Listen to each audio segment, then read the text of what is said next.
right, well, hi everyone. So this is the Study Abroad 101, and I'm just going to go through kind of the basics of studying abroad to kick off our presentations for the week. And we also have on February 9th, we're starting this like these month-long presentation. Actually, for the rest of the semester, we'll do occasional presentations and stuff like that on specific types of study abroads and other things. So just make sure to check that out. I'll kind of talk about that later on in the presentation. But first off, we can skip this slide for today. So today what we're going to do is we're going to go over some introductions, some eligibility and earning credits, program types, housing, funding and scholarships, and then some next steps. So my name's Elisa Murphy, and I actually am a master's student at ASU. I went to Peru, hence my Zoom background. I took that photo when I was in Peru. And I went on a summer study abroad, and I went right after my freshman year of college, and I did my undergrad at ASU as well.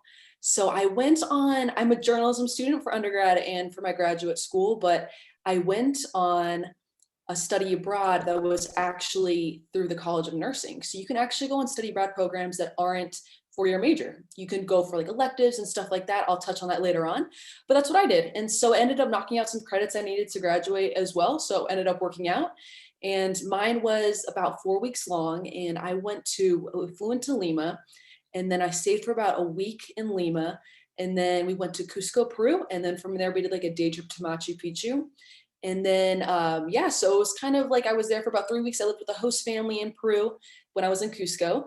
And what I did there, mine was called the Healthcare Culture and Ethics in Peru.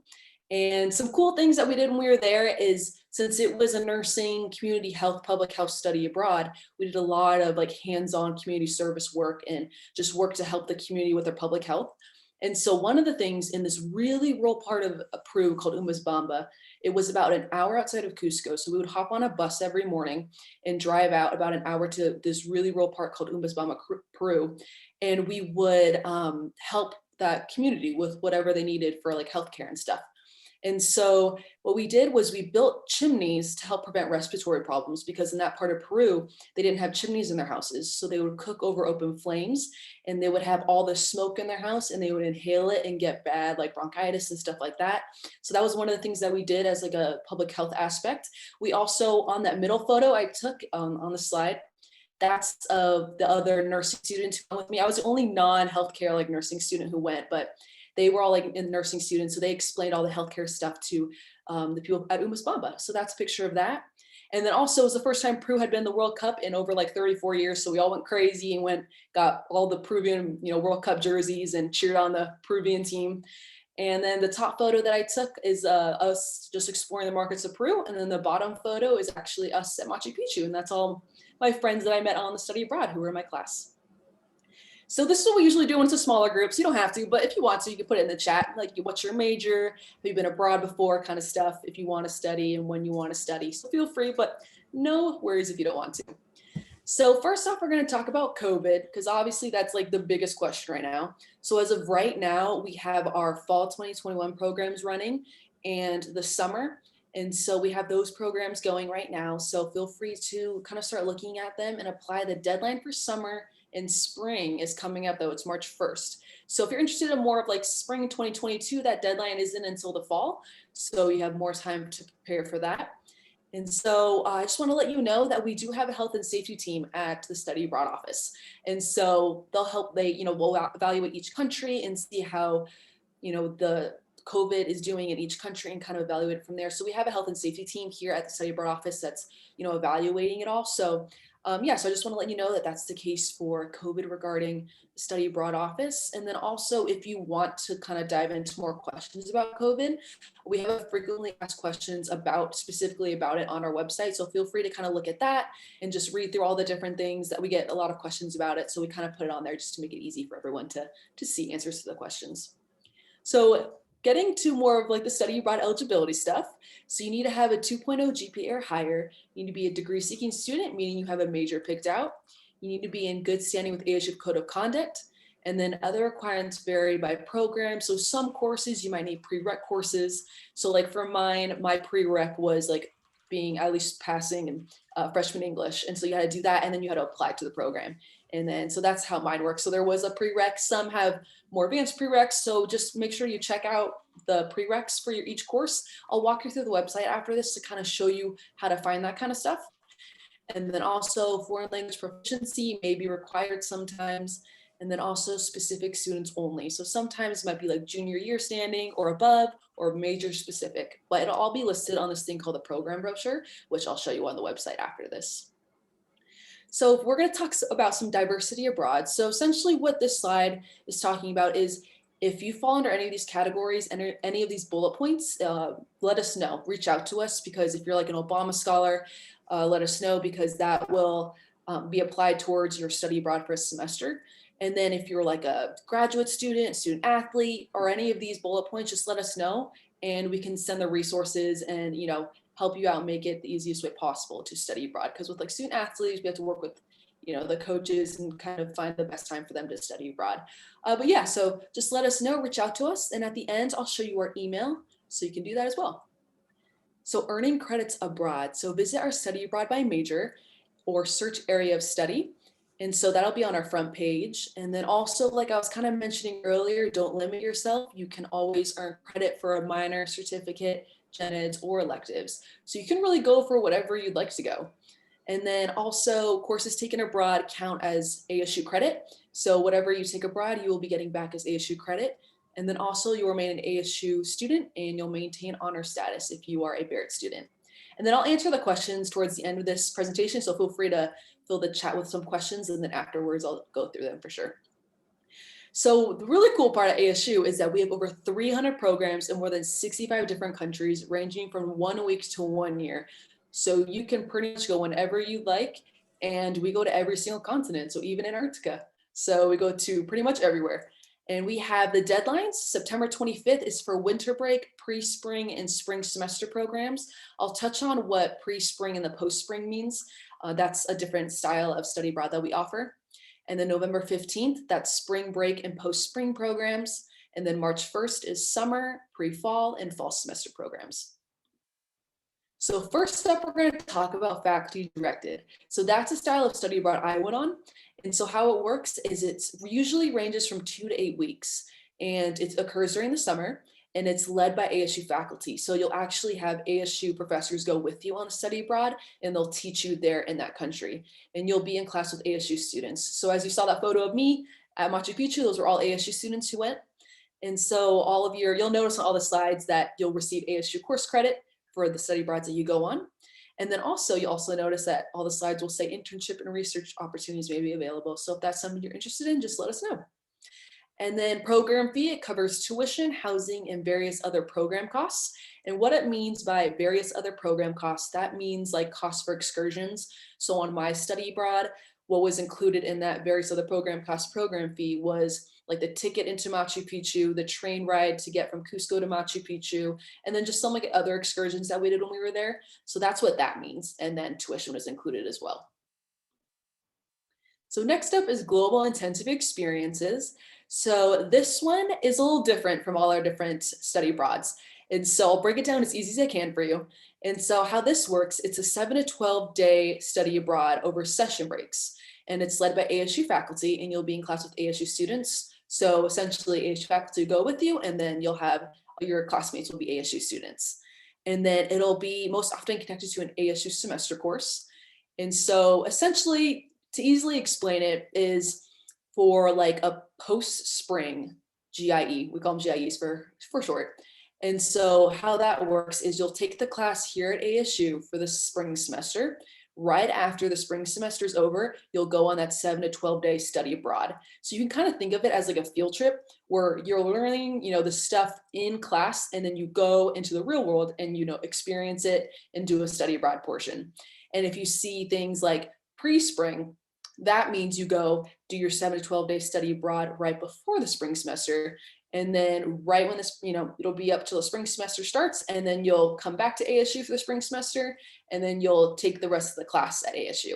So that's kind of how that works. So pre means just like before the semester, post is right after the semester. And so, yeah, so it's essentially that. Like I said, think of it kind of as a field trip. And it also covers housing and various other program costs. So it's pretty similar to a faculty directed, with housing being costs and then various other program costs being included as well. So domestic global learning. So this is essentially a study abroad within the United States. So we have them during semester, summer, and session breaks.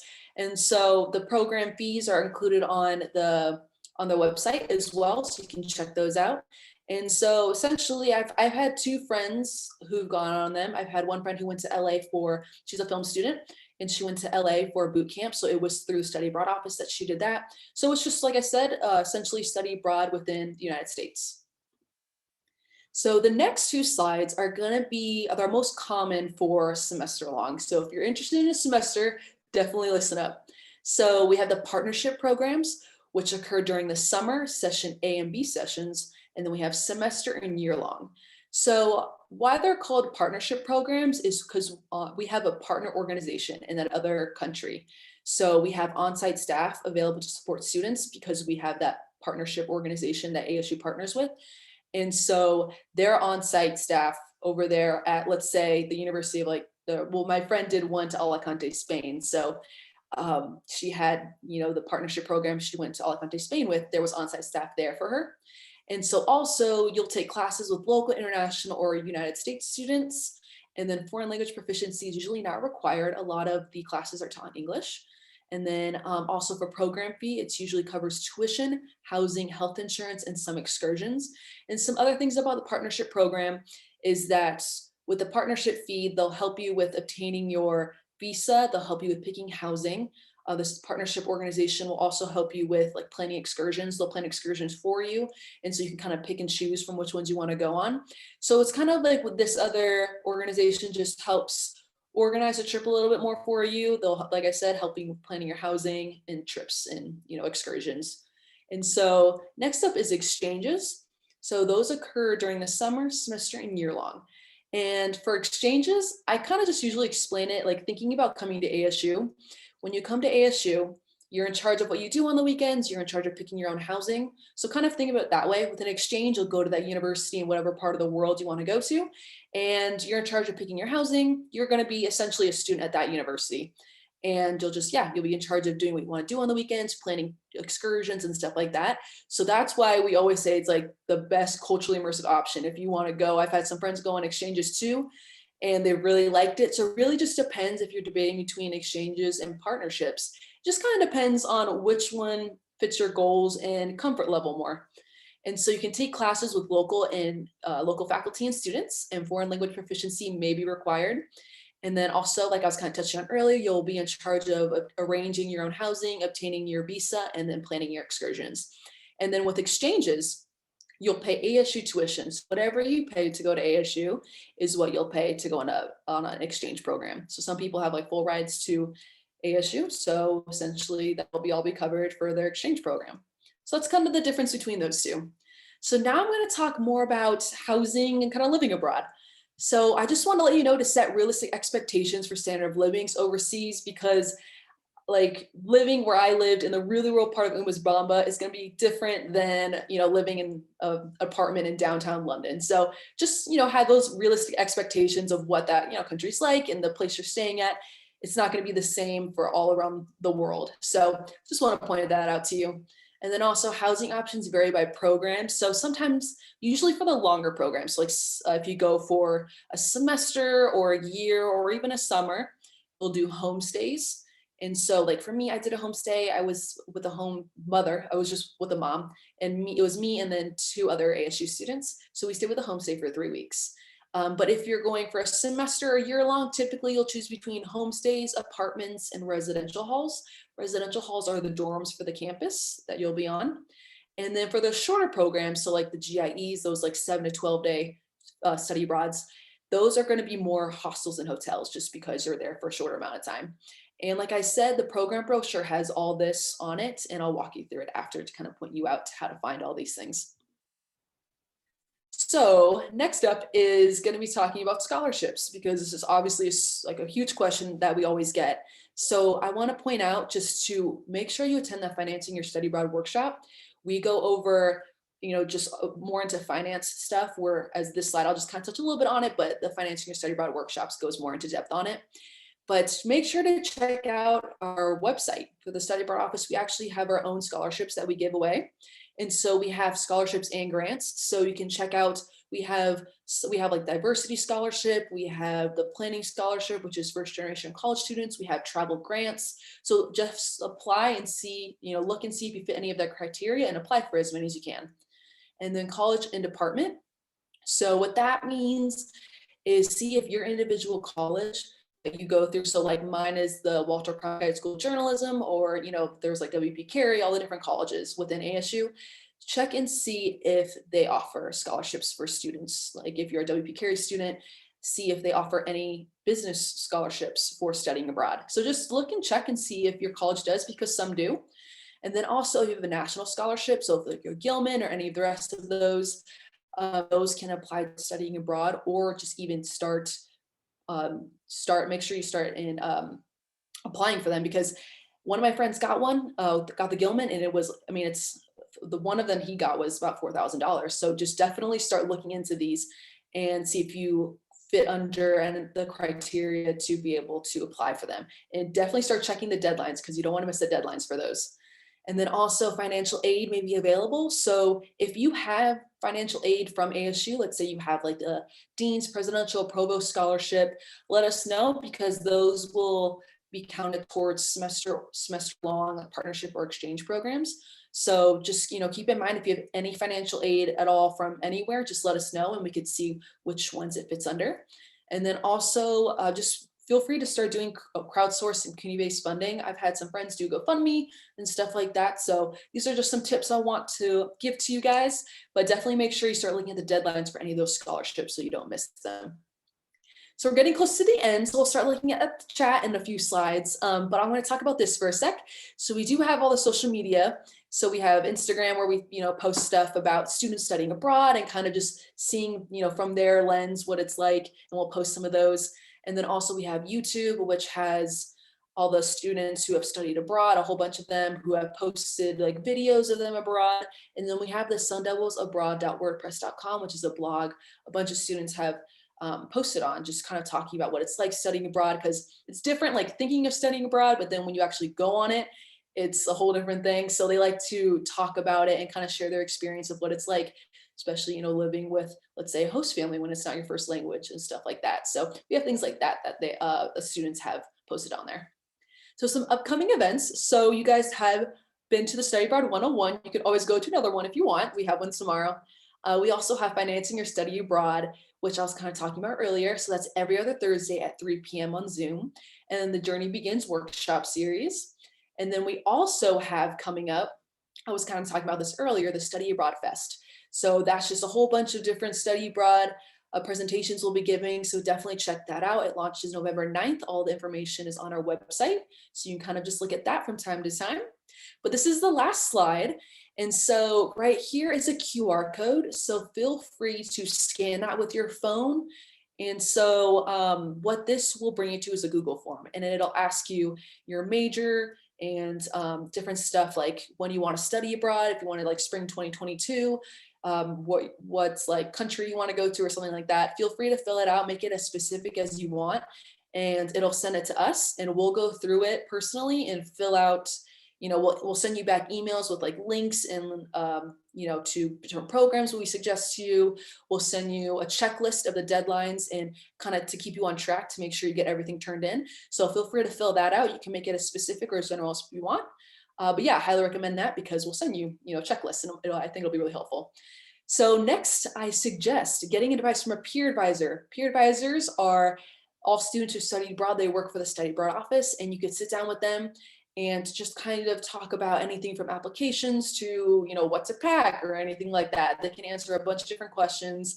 And like I said, they're all students and they've all studied abroad as well. So they've definitely been in your shoes. And then visit my studyabroad.asu.edu, which is our website, and start just researching programs. Just, even if you want to go next summer, you can always go and just start researching, looking up different programs to kind of get an idea of, what countries maybe you're thinking or what classes or something like that. So then I highly suggest you meet with your academic advisor. So definitely do that, because you want to tell them like when you're thinking of studying abroad. So for me, I wanted to do a summer one. So I told my advisor that, and I was like, I want to go on a summer one. So he was able to help me out with that. But also if you want to go for like a semester one, let your advisor know. They can probably help you pick out the best semester maybe for your schedule, because some majors are super structured. Some are, like a little bit more like easier to arrange, when to take classes and stuff like that. And so just definitely ask your academic advisor and just let them know you're interested in studying abroad. And then, like I was touching on earlier, financing your study abroad workshop. And then also here's our we moved to this office about a year ago, and it's right by Gamage. It's kind of where the shuttles drop you off in Tempe. It's right over by there. It's a student services building. And then our website is mystudyabroad.asu.edu. That's our email, studyabroad@asu.edu. And then that's our phone number. So next up, I'm going to walk you through the website real quick, and then I will stay after for, however long to answer any of the questions that are in the chat. So I'm going to exit out of here real fast. And so here's our main website. So that's actually my friend. So scroll down and you'll see study abroad by major, search and apply for a program. And so you can click this one right here. Not every major's up there yet, but we have a good amount up there. And so you can scroll down and we'll pick on like communication. So there's a bunch of different ones you can choose from. And you can scroll down, and this is all the different programs suggested for communication students. So there's a lot. So I'll just pick one of them. I'll do this one. So this is a partnership program, as you can see.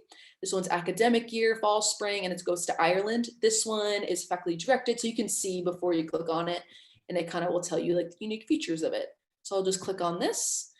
And then when I click on this, this is what's going to bring me to the program brochure. So whenever you hear us talk about a program brochure, this is exactly what we're talking about. It's this part on the website that'll explain all the different aspects of your study abroad. So right here's the program brochure. And you can tell it's a partnership. English is the language of instruction. You can click on the website. A CIEE is that partnership organization that we go through for this certain study abroad. And so you can kind of just scroll down and look at the different deadlines, and then also program costs. You can see this right here. You can click on that. And then you can kind of see academic year, fall, spring, you click on those. So there's just a bunch of different stuff on here that you can look at, like, location and all that kind of stuff. Housing, if you want to look into housing, visa information. But yeah, so I just want to show you this to show you how to get there. And also what's really important is you know who this is, an international coordinator. So an international coordinator is a person who coordinates like this specific study abroad. And so they have many different study abroads that they help coordinate. And so her name is Maggie Flynn. And so I'm going to bring you back to the main page real quick, and I'm going to show you how to set up an appointment with your international coordinator. And you'll want to meet with them if you have like really specific questions about your specific study abroad program that you want to go on, or just any questions about even the country or anything like that. Definitely reach out to them. They're great resources. And so how you do that is essentially just go back to the front page, and you can press this button right here, contact us or make an appointment. And then you'll scroll down. So this is all the different stuff. This is how you meet with a peer advisor. And then you can scroll down a little bit more, and this is where you find the international coordinators. So the one we were looking at earlier said the international coordinator was Maggie Flynn. So you can just press on here right here. There's also some more down here. This is faculty directed. You can press on that because we saw Maggie Flynn was international coordinator for that program. And then you can request an appointment, and then like there's her email and her phone number, and you can learn more about Maggie down here. But yeah, so I just wanted to show you that just to make sure you understand what an international coordinator is, because we definitely will mention that a lot to you if you're interested in studying abroad. But also, I'm going to go back to the main page. Last thing I want to show you is scholarships. So right here, you pretty much just press this, and you can filter it as specific or as general as you would like. And you can kind of tell we have a whole lot of different ones. I mean, it runs for multiple pages, so that's why we have the filter up there. So just check any of those out.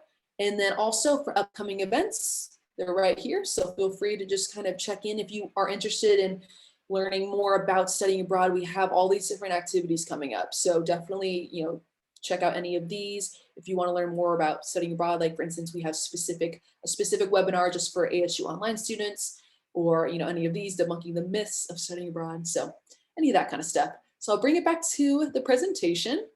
And then I'm gonna look through the chat, but if you're all, if you don't have any questions, you're all set to go, but I'll stick around for a little bit. And I thank you for all attending and hope you have a good day. All right, so I'm gonna check the chat, see if there's some questions. All right, so can you explain more about major specific? Okay, so that would be like, would you sophomore standing exam? Okay, so for instance, when it says major specific, so some of them might be only for, that certain major and no one else. One of the study broads I was looking at is specifically only for students who are in the Walter Cronkite School of Journalism. And so only students who are in the Cronkite School can apply. So sometimes it'll say that, and that'll be listed in the program brochure that I was showing you earlier. And yeah, so you'll be able to see that. And are freshmen allowed to apply for summer programs? Yes. So if you are a freshman right now, you can go on a summer program. That's exactly what I did, actually. I went on mine right after my freshman year. And international students. So let's see. So if you're an international student who's studying abroad, I would recommend filling this out, and then I'll send you more information about that with like international students. What I mean by filling that out, it's the QR code thing. Of course, yeah. Actually, so this question is, do you recommend attending a summer program alone or applying with friends? I went alone. I didn't know anyone before I went. I just figured they're all ASU students, we'll all find something in common. And they ended up being awesome. They were a great group of people. So my brother went on a study abroad too, didn't know anyone. He went on a summer faculty directed as well, and he had a great time. So really, you can go with friends. I've had people on my study abroad, a few of them were friends before because they knew each other from like nursing classes and stuff. But yeah, you can, or you don't have to. I had a great time like going with no one I knew, but yeah, so a lot of people did not apply on ones that went with their friends because they wanted to mostly go on it just for personal goals and for personal reasons. They wanted to go on that specific study abroad, so they didn't really like arrange it, but some people do. It just kind of depends on your preference. So how do you do interdisciplinary study abroad? Let's see. So we can send you some for interdisciplinary study abroads. So just like I said, fill that QR code and I'll send you like links to some stuff just to make it easier for you. And I'll get back to you as soon as I can. And then do you know if ASU accepts other study abroad programs? Yeah, so what I can do is, so with that answer for Kyla, so I'm guessing you've seen like study abroad programs that isn't through ASU. I'm guessing that's your question. Okay, yeah, so I've been getting this question recently actually. And so I want you to also fill this out because I will, I want to know like what parts of the world you're interested in and I can refer you to someone. So fill this out and just kind of say you're interested in studying abroad or list the university that you're interested in. And yeah, so then I can set you up to get in contact with the best person for that. And then what looks best on a study abroad application? So it all actually depends. Each application's different. For mine, at least with faculty directed, I had to do like an essay for one, and then went in for like an interview, but it was more of like they wanted just to get to know why I wanted to go on the study abroad. It wasn't necessarily like if I did bad on the interview, they were going to cut me. It was more of like they had an essay that was due, and then they're like, I want to talk to you. The faculty directed who were leading it wanted to talk to me. So that was one of the ways. And then I actually applied for another one last year, and that one was an essay as well. So that's for faculty directed at least. So each application is different. So it'll say on the application, if you pick out a certain study abroad that you want to go on and you have questions about the application, let us know. So when you get to that point, feel free to call us and we could, or meet with a peer advisor as well, and we can kind of walk you through that. All right, so another question. I am a junior studying finance. Oh, cool, we have a lot of finance ones. And I'm interested in the global intensive experience. Okay, so yeah, so for global intensive experiences, well, what's great about WB Carey is they have a lot of study abroad programs, so that's good. And so yeah, so essentially you can kind of look on our website and you can filter. Actually, I didn't show you this, but on our website, there was 3 bubbles that you saw, like those maroon ones that we were pressing study abroad by major. There's also search and apply for a program, which is right next to it. And that's like a big filter. And I'll actually just show you it. It'll make it pretty easy. Yes, please. So I'll show you real quick. So essentially, let's go back to the main page.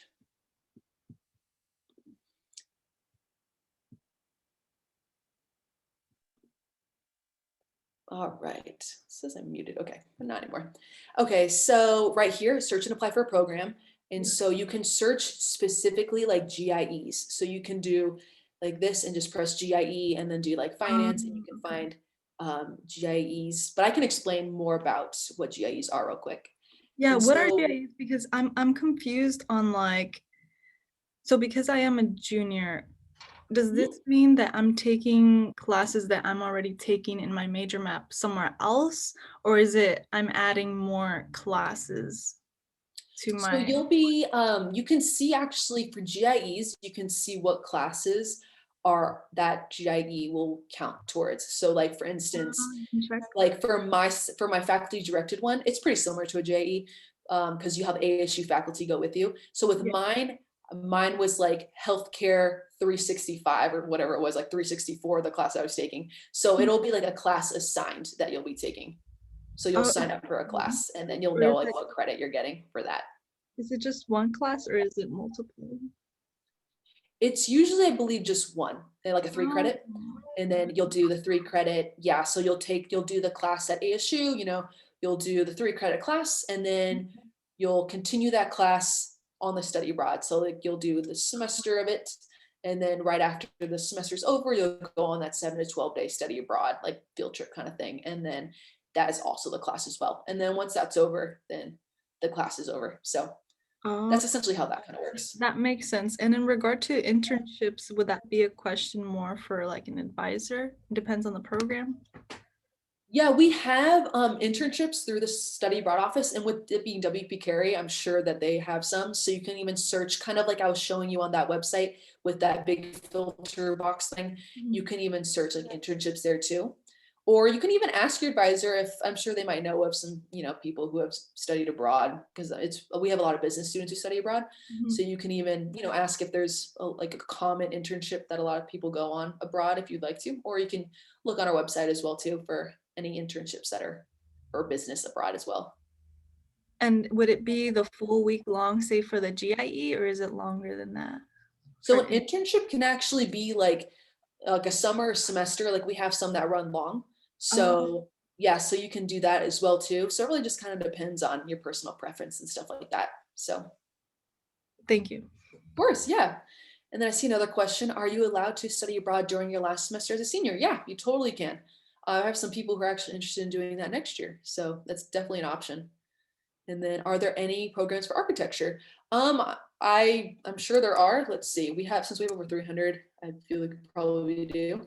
And so what you can do is you can search in the website and kind of see if you don't see, that's the thing, if you don't see your school under like study abroad by major in that one I was kind of showing you earlier, check and go to the one I was kind of just showing you like 5 minutes ago of that other option where you can just have that, there's like that big filter chart thing and you can filter architecture and then it'll be area of study. You can press architecture and then all the different architecture study abroad And programs. are you allowed to go, for example, if I'm studying architecture and I want to like they invite me on a business, if I'm not studying business, can I still go even Yeah, though I'm not studying business? yeah, you can go as long as you meet the prereqs and you get in, like you can go. If like the prereqs, I mean, sometimes the prereqs like are, could be freshman English and then you could still go. So just check the prereqs and that'll be all in the program brochure. It'll be under like courses on the program brochure with those old tabs I was showing you. And yeah, so as long as you meet the prereqs and you should be able to go when you get in. Yeah. All right, so I have another question. So going with COVID happening, would it just be going somewhere and doing Zoom classes there, or how does the pandemic change things? So essentially, if you're interested in going in like fall, as of right now, what's going to happen is it's just going to be what that country and what that university specifically is doing because you'll be a student at like that university, but getting ASU credit. So it kind of just depends on that university. And that's a really good question for an international coordinator. So if you see like a specific study abroad that you see and you're like, I want to go there, and then you see who the international coordinator is, reach out to them, and then you can ask them kind of what's going on with that specific university. If they're doing kind of like what we're doing at ASU, like a Zoom thing, or if they're doing in person. So it's definitely a good question for an international coordinator. All right, I think I hit everyone's question. Feel free to ask any more if you have any, but if not, I'll stick around for a little bit longer. But if not, you're all set to go. And I thank you guys for coming. And if you have any questions at all, feel free to call us or email us at any time. We're open from 8 to 5, Monday through Friday. So I did have one more question just to caveat on Sure. that, what I did ask. So I missed the beginning of this because I was in class and I was trying to make this. Yeah, no, I can even like, answer any things you missed or anything that you're curious of. So are we having you said fall when you answered my question. So are we having summer study abroad programs for this summer, like right after, or? Well, we have, yeah, so we're being really cautiously optimistic. We are kind of just evaluating based on each country for summer, with summer being sooner.